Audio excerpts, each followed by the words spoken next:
Wassalatu wassalamu ala asrofil anbiya wal mursalin wa ala alihi washabihi ajmain, amma ba'du. Kepada dewan juri yang saya hormati dan teman-teman peserta lomba fasih yang saya banggakan.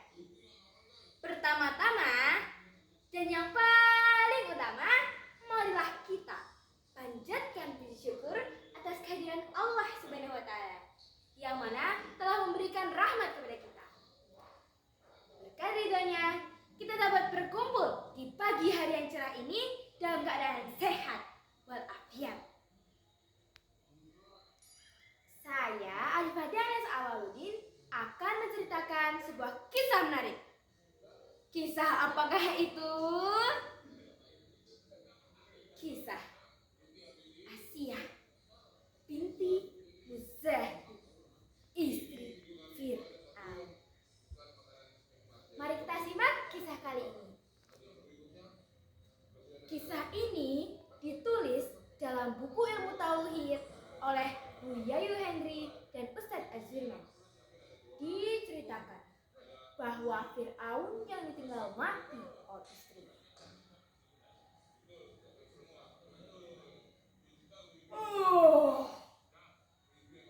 Aku sudah bosan hidup sebatang kara. Aku butuh pendamping hidup di sisiku. Haman! Teriak Fir'aun memanggil menterinya.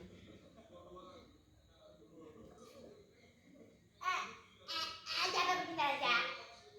Apa dia dapat saya bantu ini raja?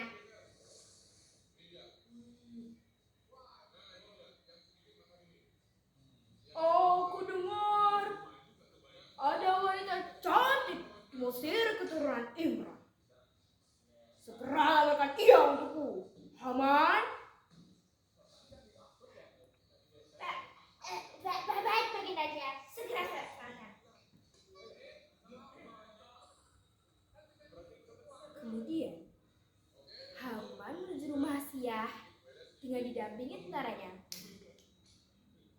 Sesampainya di rumah orang tua Asiyah, Haman menyampaikan lamaran Fir'aun kepada orang tua Asiyah untuk melamar putrinya. Dengan hati yang bahagia, mereka menerimanya. Nak, ada lamaran untuk Bunda Raja Fir'aun. Terimalah nak, kamu akan bahagia bersamanya.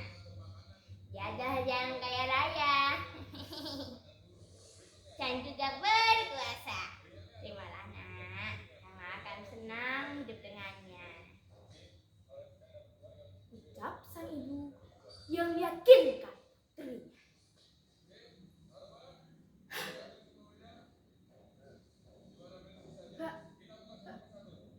Bagaimana aku sudi menikahi Fir'aun, Bu?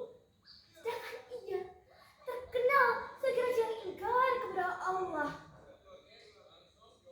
Penolakan Asiyah membuat Fir'aun marah, lalu mengutus tentara untuk menangkap kedua orang tua Asiyah. Mereka bahkan dikurung dan disiksa dengan amat kejam. Fir'aun adalah raja yang zalim. Ia berpikir bahwa ia adalah penguasa dunia.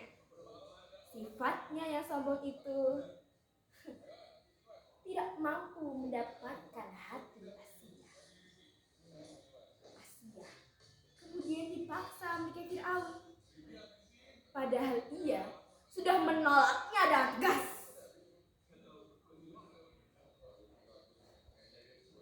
Asiyah binti Muzahib adalah salah satu contoh yang bisa kita teladani bagi orang-orang beriman.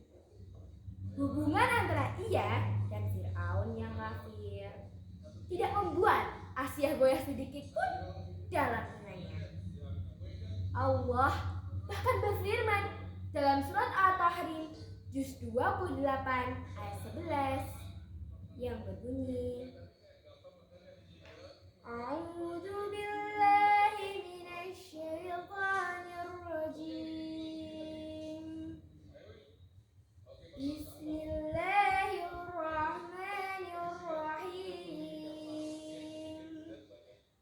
وضرب الله مثلا للذين آمنوا امرأة فرعون إذ قالت رب ابن لي عندك بيتا في الجنة ونجني من فرعون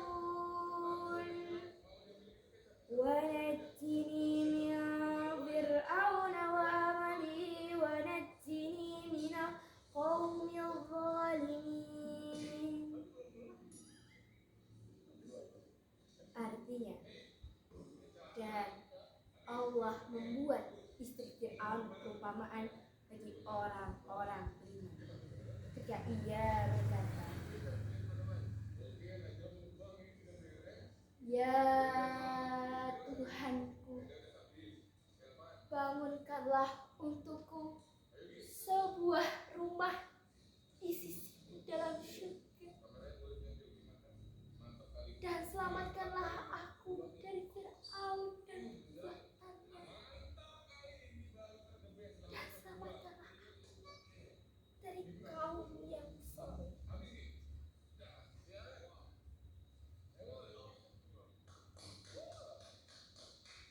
Asia tidak mendapat mudarat karena hubungannya dengan Fir'aun. Padahal sudah sangat jelas bahwa Fir'aun adalah orang yang paling kafir. Asia bahkan lebih memilih untuk dibunuh daripada mendapat kemakmuran kerajaan, mengingat suaminya adalah seorang raja. Apa yang dikisahkan dalam Al-Quran ada sebuah makna bahwa Asia merupakan perempuan pejuang. Ia hidup di bawah raja sekaligus suami yang zalim dan sombong. Ia memberontak melawannya dan mempertahankan keyakinan apapun resiko yang ia dapatkan. Ketika Fir'aun mengetahui bahwa Asia beriman kepada Allah dan Rasulnya, Fir'aun membuat pasak-pasak untuk istrinya. "Wahai Asia, berani sekali kau memiliki Tuhan selain aku. Rasakan ini." Ia mengikat tangan dan kaki Asia, lalu ia menyeret Asia kepada pasir. Disiksa di bawah panasnya terik matahari, dibakar, diinjak, dan tak dimakan. Namun, penyiksaan tersebut tidak membuat Asia lari dan memohon ampun kepada Fir'aun. Asia hanya bisa terus berdoa, "Ya Allah, ya Tuhan,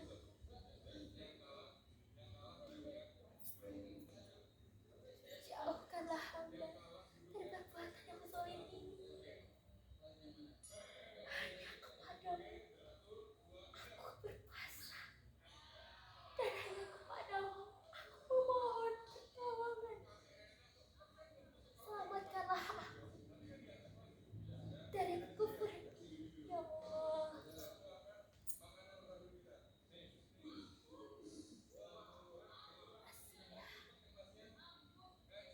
Wafat di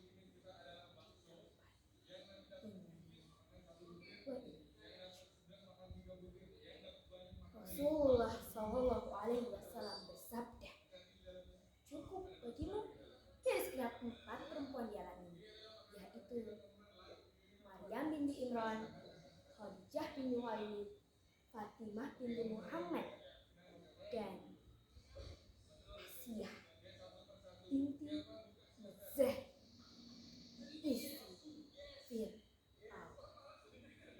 Hadis riwayat Ahmad, Tabrani, Al-Tahawil, dan Al-Tiyah. Demikian yang dapat saya sampaikan. Semoga dapat bermanfaat bagi kita semua dan menambah iman kita kepada Allah Subhanahu wa Ta'ala. Lebih dan kurangnya mohon dimaafkan. Yang benar datangnya dari Allah Subhanahu wa Ta'ala yang Maha Besar, dan yang salah Khilaf atau keliru datangnya dari saya pribadi sebagai manusia biasa yang tidak pernah luput dari salah, khilaf, dan dosa. Ada satu pantun nih dari saya. Mbak Juminten di Jakarta pada wes Raulina agak jelara. Cakap semanten atur kawula sedaya kalepatan nyuwun pangapura. Wassalamualaikum warahmatullahi wabarakatuh.